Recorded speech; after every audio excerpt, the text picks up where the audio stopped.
Today is the 26th of April 2016, and we're going to continue with a story, another story from The Hidden Lamp, Stories of 25 Centuries of Awakened Women, edited by Florence Kaplow and Susan Moon. And the story we're taking up this week is called The Old Woman Burns Down the Hermitage. And I'll just read the story before we look at some of its background. An old woman in China supported a monk for many years. She built him a hermitage and provided him with food and clothing. After 20 years, she wondered what he had attained and resolved to test him. She summoned a beautiful girl from the village and sent her to the hermit with instructions to embrace him and then ask him how he felt. The girl caressed the monk and asked, "How do you feel just now?" "A withered tree on a cold boulder has no warmth in winter," replied the monk. The girl returned to the old woman and told her what had happened. "What?" the old woman said. "To think I've been supporting an impostor all these years." She grabbed a stick, hurried to the hermitage, and drove the monk out. Then she burned the hermitage to the ground.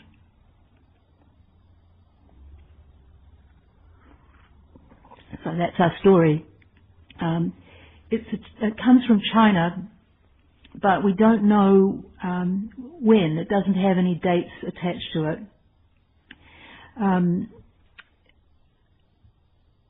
Probably it's a story from the Rinzai tradition, but at least in our lineage, it is looked into as a koan when we take up the Jujin Kinkai. This is the precepts study at the end of the koan curriculum.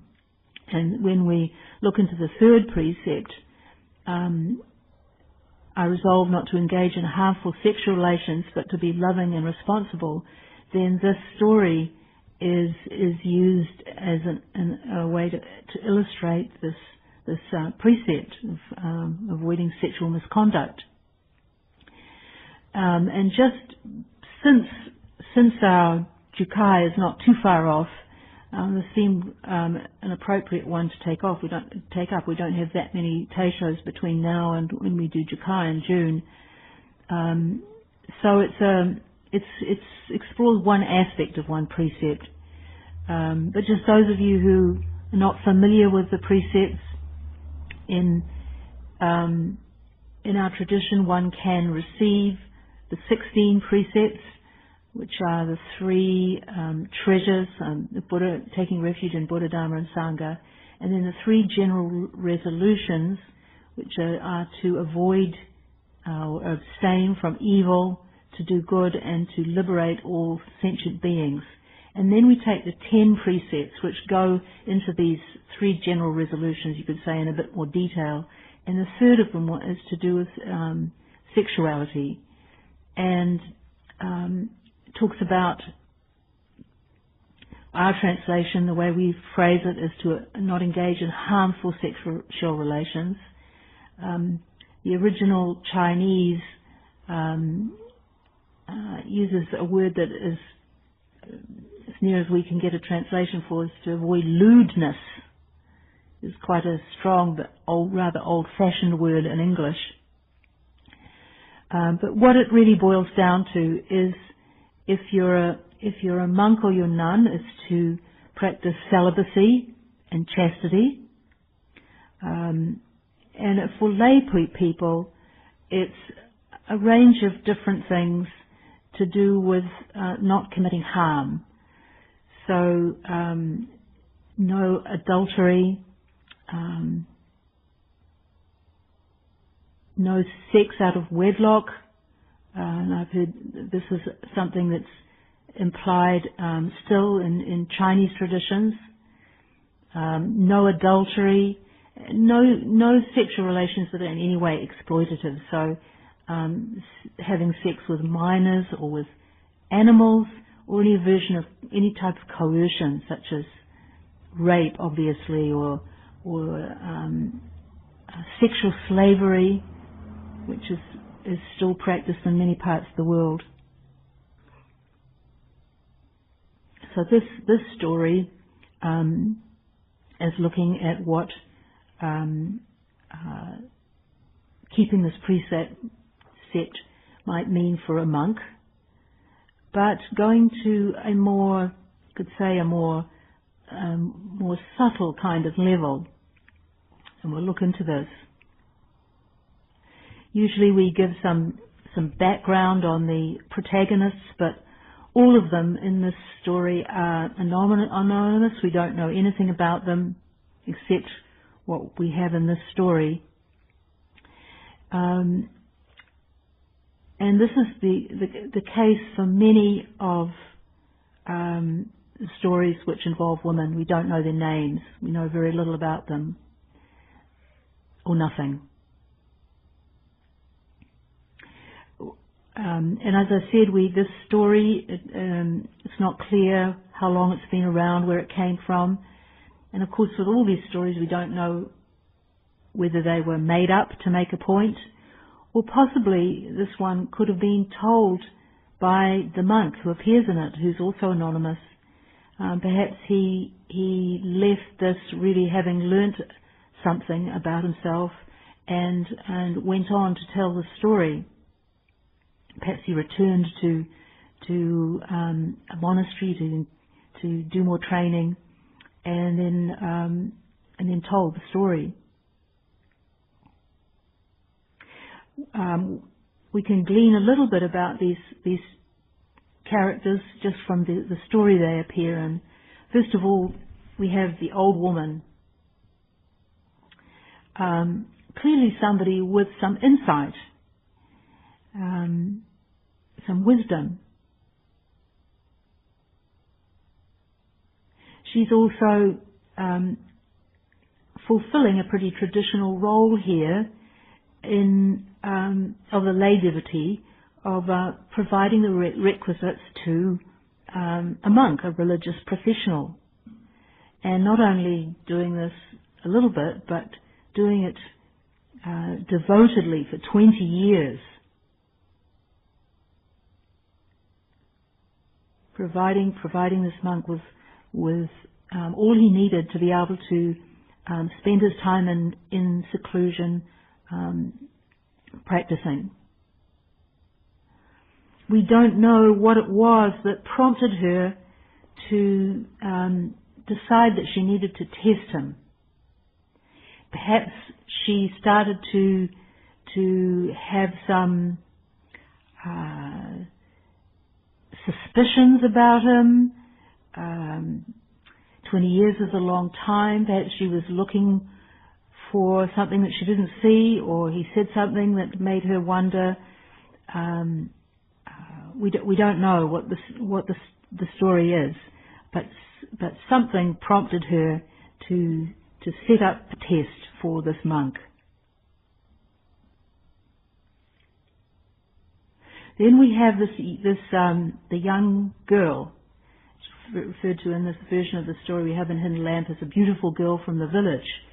But other versions I've come across say she was a 16-year-old niece or granddaughter of this old woman. Some might question the old lady putting her into this situation, an innocent young girl, but probably 16 wasn't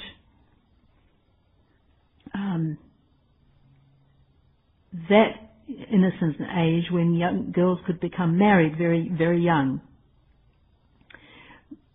But what we do see here in this girl is she's thrown into a pretty stereotypical role, that of a kind of a temptress.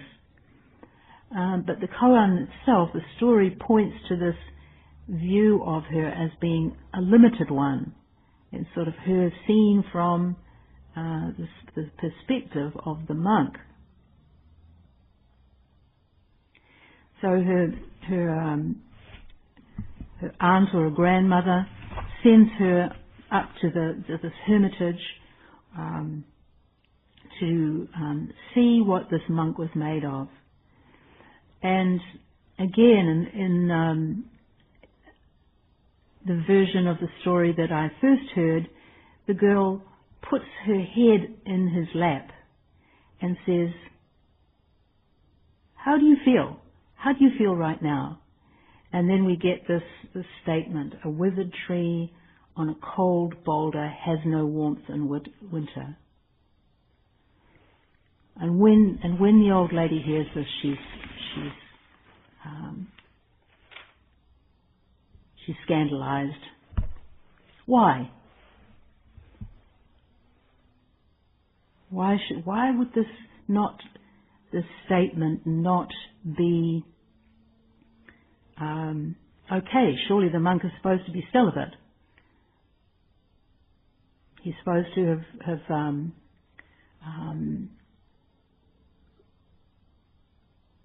closed his sense doors,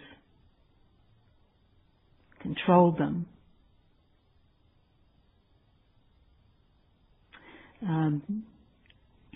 One stage when I was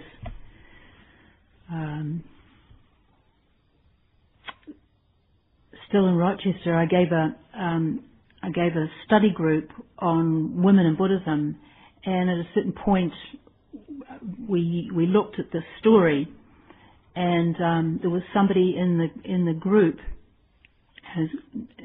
Gianni, who's a young Italian American, and he was not someone to filter his responses to things, and he immediately interpreted this monk's statement as a kind of series of double entendres of a sexual nature. He did it in a joking way, and he had everybody in fits of laughter. But what he did was he immediately, and more than I had, he said, "Oh, saw the withered tree as the guy's penis, on the cold boulder as the girl's head in his lap, and the no warmth, just total imperviousness." And certainly, in general terms, that's what this monk is saying. I'm totally impervious to your advances. My male member is like a withered tree. Your head is like a cold rock. You leave me cold, he seems to be saying. And the old woman gives him a fail for this, you could say, for this remark. The point of this koan that one has to demonstrate in Dokusan is, well, what would be an appropriate response here? And to understand that, we need to look at why this is an inappropriate response.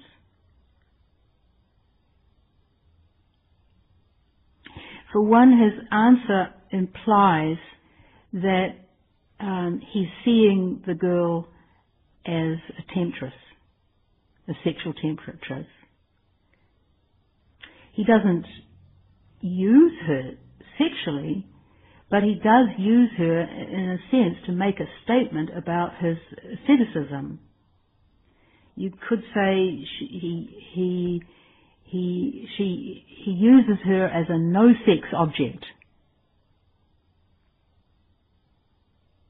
And the language he uses betrays that he's still thinking in terms of sex.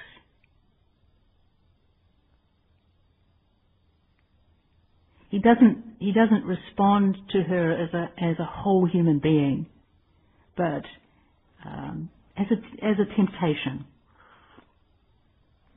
a kind of abstraction.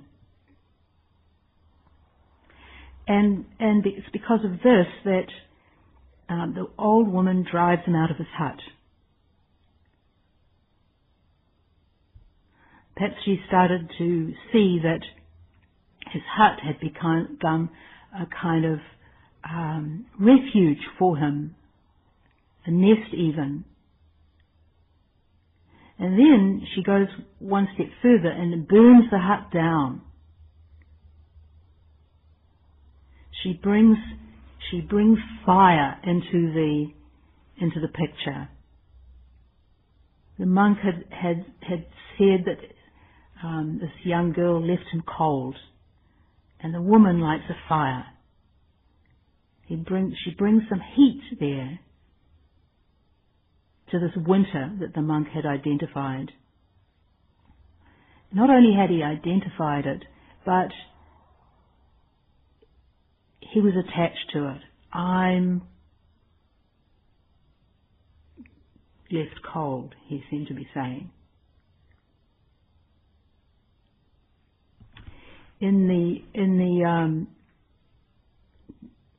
When we take up this third precept, all the precepts, the 10 precepts, each of them has verses which point to their meaning.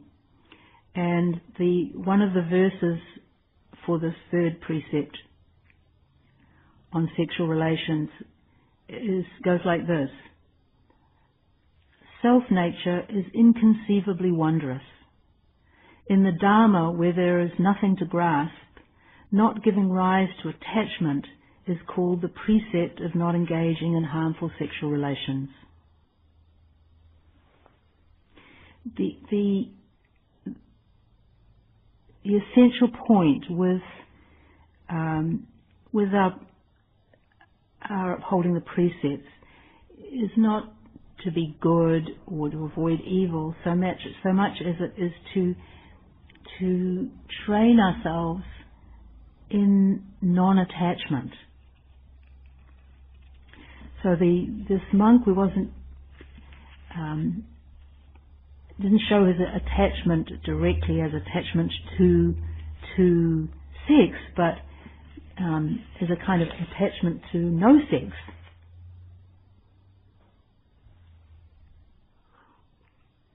Even see him as being proud of his spiritual attainment. Late Zen teacher Joko Beck emphasizes in her teaching that the central thing in our practice, the central problem that we're working on, is the problem of attachment. She says the basic problem we're working with in Zen practice is attachment. Yet our whole life is nothing but attachment. That's the terrain of the ego. And practice is simply a matter of constantly turning back to our everyday actions and asking, what is really going on here? How can we look at it? How can we sit with it? Where are we attached? She says, if you push for samadhi as a goal, you may achieve a kind of emptiness, but that is not true emptiness because the person isn't truly empty. If in your daily life you misuse other people or manipulate them or are interested in your own power, then the samadhi, which can be developed quite artificially, is not, as far as I am concerned, a true samadhi. And then the interviewer says, if you can have samadhi, you can have samadhi and be attached to it, I suppose. And she replies, of course. Almost everybody is attached to their samadhi. Samadhi is almost like an athletic ability, and people even learn to use it to avoid their own suffering. The interviewer says, you leap over the suffering into samadhi? Yes, not only that, but if you have artificial samadhi power, you may maintain it during the day, and it may look really good as long as there is no particular stress. But under stress, such samadhi often proves to be quite fragile. We can under special conditions, develop some concentration and stability of mind. But the true test is what that mind is like when tested in different ways. You could say samadhi is a state but we can reach that state without really having transformed our personality.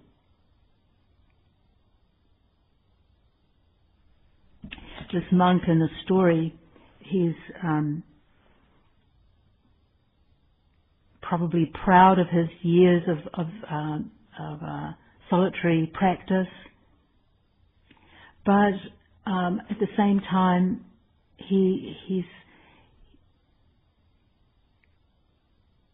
there's not much warmth there. There's an inhumanity to his way of relating.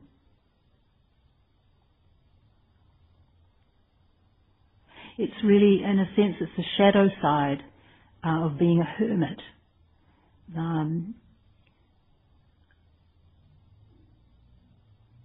He's dependent on his solitude for his state of mind. A lucky thing for us is that we're generally we live in pretty uncontrolled environments that are much more challenging, and for that reason, very valuable. In the commentary that's given in this book on this story, it's by Zenke Blanche Hartman. She talks about the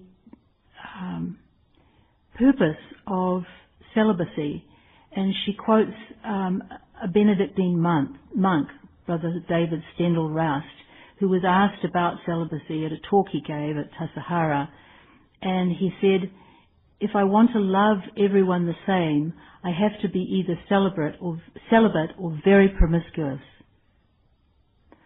And this is how we can understand the purpose of celibacy. And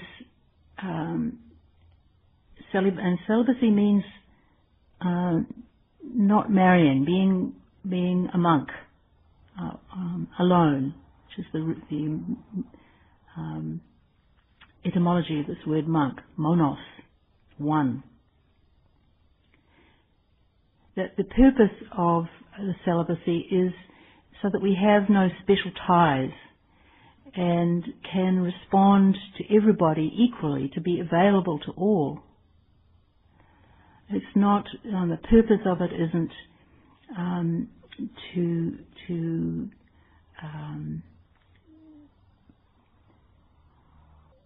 create some kind of zone of purity.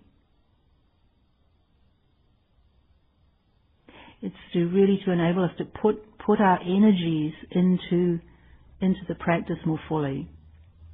And the chastity, the not having sexual relations, is a part of this, to be able to give one's energy to the practice in a really wholehearted kind of way. It's not that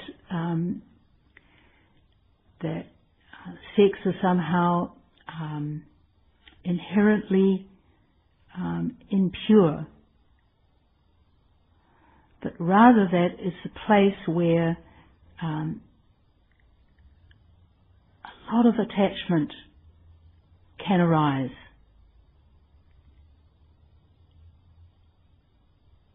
Zenke Hartman, and elsewhere in her commentary, she describes the precept as being pointers. They point to places in our life where there's a potential for suffering, and therefore places where we have to pay particular attention. And sex is one of these, because sexual feelings can be so intense, and therefore they can give rise to very, very strong attachment. And then, of course, the flip side of aversion when things go wrong. So-called love can turn very quickly into hatred. It's very different from the love that Brother David Stendhal Roust is talking about when he says, "I want to love everyone the same." This is the love that goes beyond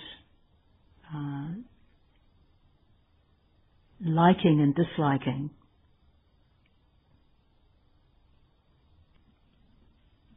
We have to recognize, though, with sexual energy that it's a kind of fire that we're playing with.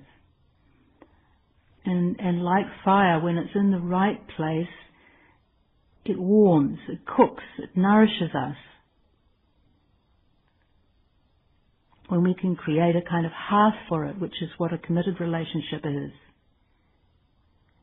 Whereas in the wrong place, it can burn and can destroy families and homes. And even sometimes sanghas when there's sexual misconduct, especially when a teacher misbehaves. It can be very, very damaging.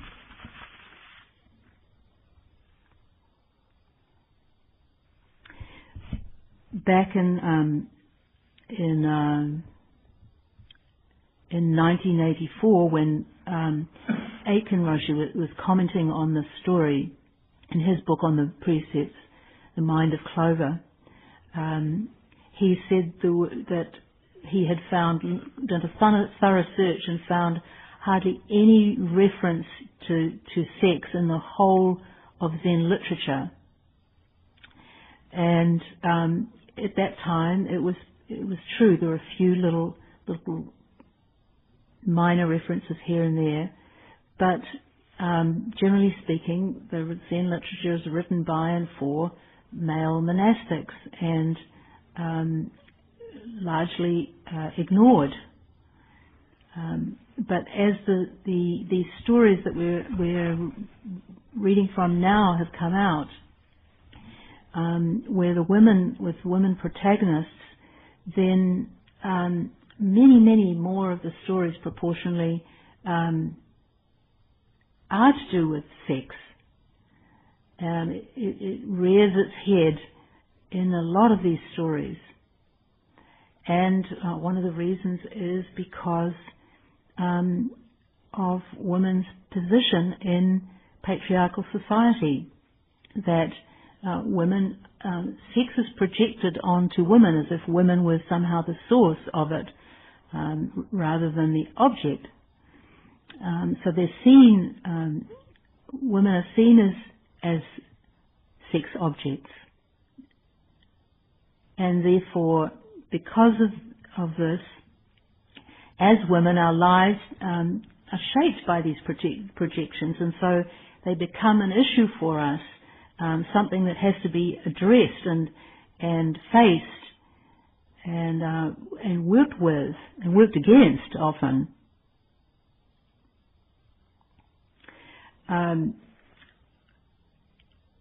We've been studying the Lotus Sutra, and it was a reminder of the way in which women have seen through much of history.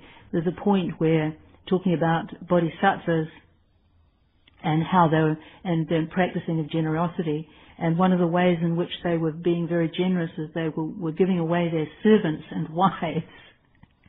So no thought for maybe how the wife might feel about being given away. And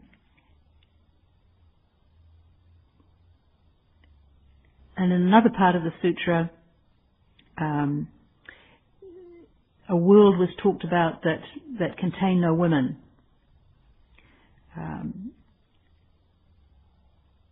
And this is as being a feature that made it a more attractive realm, or a purer realm.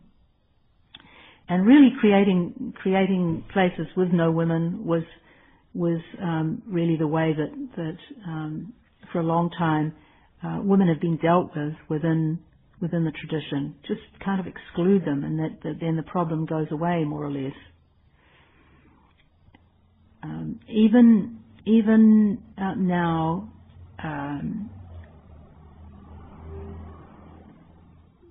one of the main ways that the issue of women is dealt with in Japan is through segregation.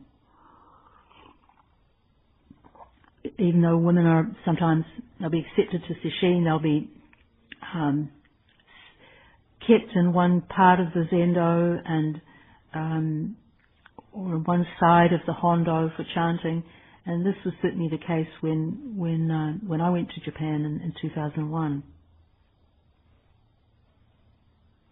But just we can just have a look at some of these other stories here that really face the issue of sexuality head on.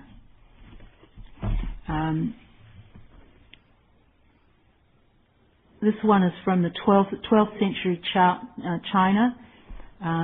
It's entitled Miaozong's Dharma Interview.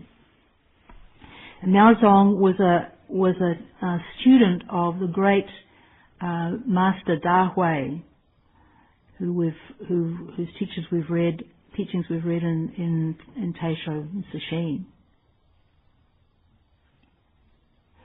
At a certain point, Master Da Hui gave her a room in his quarters, and the senior monk, Hua Nan, did not approve of this. And so Da Hui said to him, although she's a woman, she has outstanding merits. Hua Nan still disapproved, so Da Hui urged him to have an interview with Miaozong. Hua Nan reluctantly agreed and requested an interview. Miaozong said, do you want a Dharma interview or a worldly interview? A Dharma interview, replied Hua Nan. So Miaozong then said, well, send away your attendants. And then she went into the room first, and after a few minutes she called, please come in. So she was basically saying, do you want Doksan or Doksan-like encounter? And he had chosen this. So he entered the room and found Miaozong lying naked on her back on the bed. He pointed at her genitals, saying, what is this place? And Miaozong replied, all the Buddhas of the three worlds, the 6 patriarchs, and all great monks everywhere come out of this place. And Hua Nan then said, and may I enter? Miaozong replied, horses may cross, asses may not. Hua Nan was unable to reply. Miaozong declared, I have met you, senior monk. The interview is over. And she turned her back on him. Hua Nan left, ashamed. Later, Da Hui said to him, the old dragon has some wisdom, doesn't she?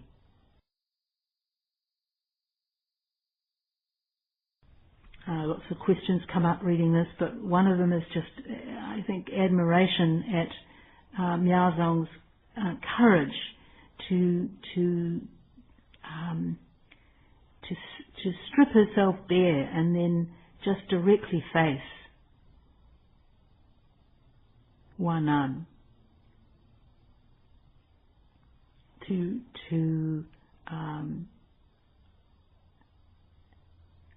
challenge him with her own nakedness. And he doesn't rise to the occasion very well. He asks, what is this place? Pointing to her genitals. Again, seeing her as a sexual being. And she replies, all the Buddhas of the three worlds, the 6 patriarchs, and all great monks everywhere come out of this place. All Buddhas, all teachers, all great monks, all born of a woman, born of a womb.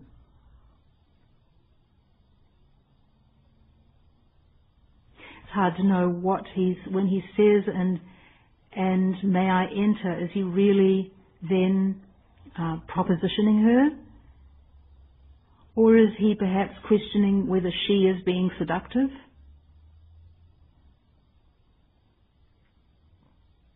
But anyway, she sees in his response that he is an ass, not a horse.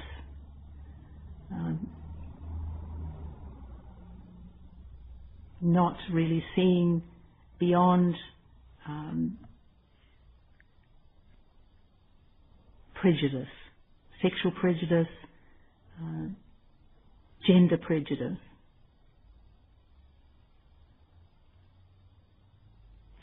There's in Buddhist teaching, there's this figure of Prajnaparamita, who's called the mother of all the Buddhas.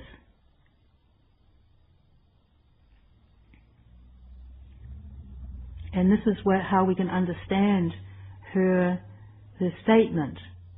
All the Buddhas of the three worlds, the six patriarchs and all great monks everywhere, come out of this place.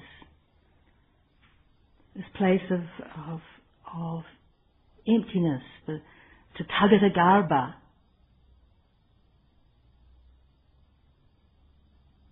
The womb of the thus come ones.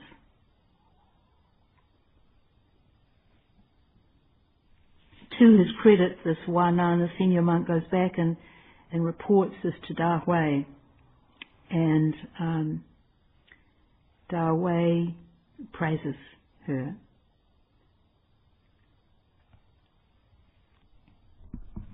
Another similar story, this one from much later, this is from, or 2 centuries later, 14th century Japan. This is called Yoshihime's Look. Yoshihime was a nun at Tokeiji and the daughter of a general. She was very strong, and her nickname was Devil Girl. She wanted to meet the teacher at the monastery of Enkakuji, but the gatekeeper monk barred her way with a shout. What is it, the gate through which the Buddhas come into the world? Yoshihime grabbed his head and forced it between her legs, saying, Look, look! The monk said, In the middle there is a fragrance of wind and dew. Yoshihime said, This monk, he's not fit to keep the gate. He ought to be looking after the garden. The gatekeeper ran into the temple and reported this to the teacher's attendant, who said, Let me test her. So the attendant went to the gate and asked her again, What is it, the gate through which the Buddhas come into the world? Yoshihime grasped his head and held it between her legs, saying, Look, look! The attendant said, The Buddhas of the three worlds come, giving light. Yoshihime said, This monk is the one with the eye. He saw the 84,000 gates all thrown open. So in this one, a similar question is posed. What is the gate through which all the Buddhas come into the world? This gate between a woman's legs, which is considered to be impure, but actually is the source of all the Buddhas.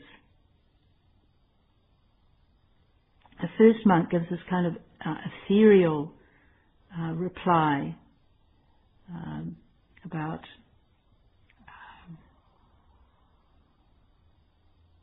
wind, is the fragrance of wind and dew. But the second attendant keeps his response, his reply, in tune with hers.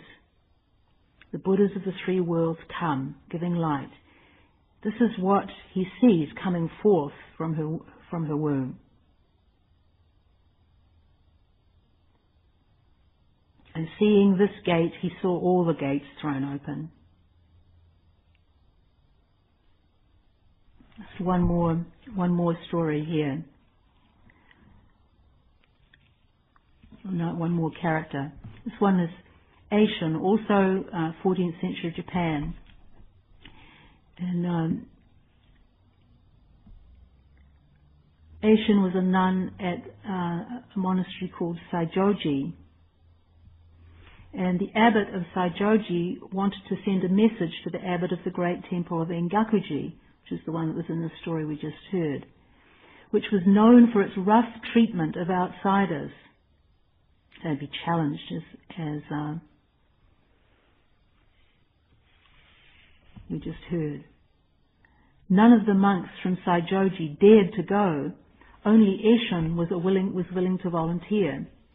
When the Enkakuji monks saw her walk through the main gate, One of them rushed forward, raised his robes to expose himself, and said, "This monk's thing is 3 feet long. How about it?" Eshon calmly lifted her robes, spread her legs, and said, "This nun's thing is infinitely deep." She dropped her robes and continued down the corridor unaccosted. So in this story, really, this nun Eshon is subjected to what we could call some sexual bullying, and yet her reply is one that points beyond the bullying to true nature. She silenced the monk.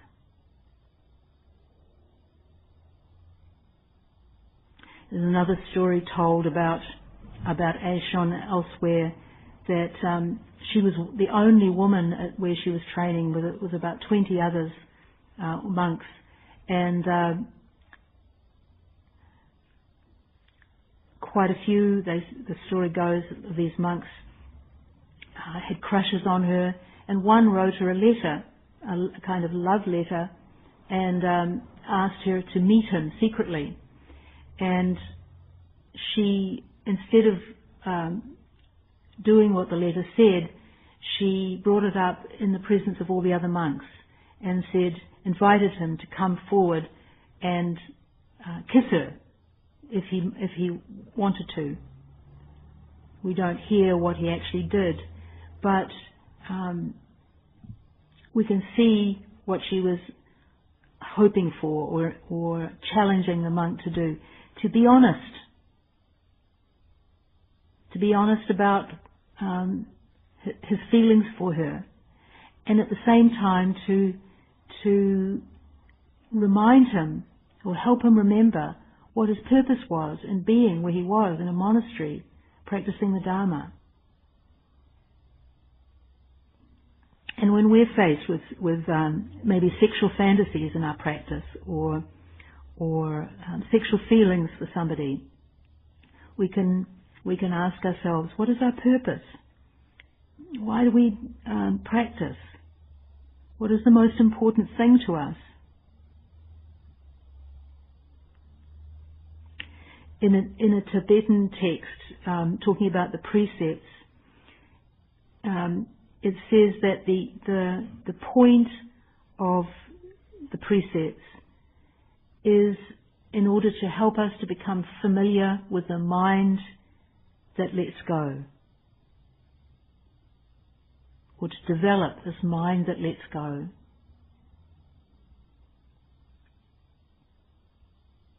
In our original story, our monk had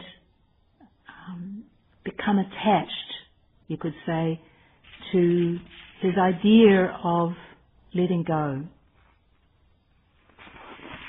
He had turned his training and his practice into a self that he was clinging to. I'm an ascetic.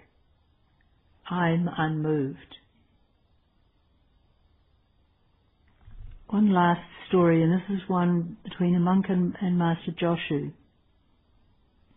This Genyo came to Joshu and said, when I'm holding on to nothing at all, not one single thing, and nothing is occurring, and then there is not even anything to say, how about that? Joshu answered, throw that away too.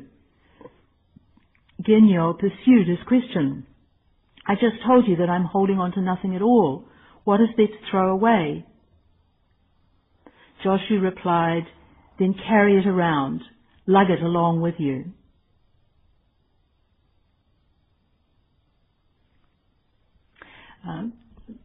Contemporary Master Shodo Harada Roshi comments on this story. He says, to self-consciously try to construct a mind of purity is to get caught up in an idea about purity. To try to be pure is not pure. During Zazen, if we think about not thinking, we're filling our mind with thoughts about a mind that is free of thoughts. That's a mistaken notion that muddies our original pure mind. We can't try to aim for purity or pursue invented ideas. To open our mind and accept everything without getting snagged on anything or following anything around is what is most important. To remember that the purpose of our practice is to develop the mind that lets go. To let go even of our most cherished ideas about what's right and what's wrong. This doesn't give us a license to do anything we like. That would be a misuse of this.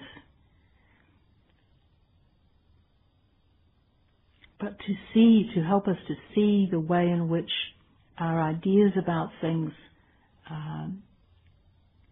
are our fetters and get between us and others. We'll stop here and recite the 4 vows.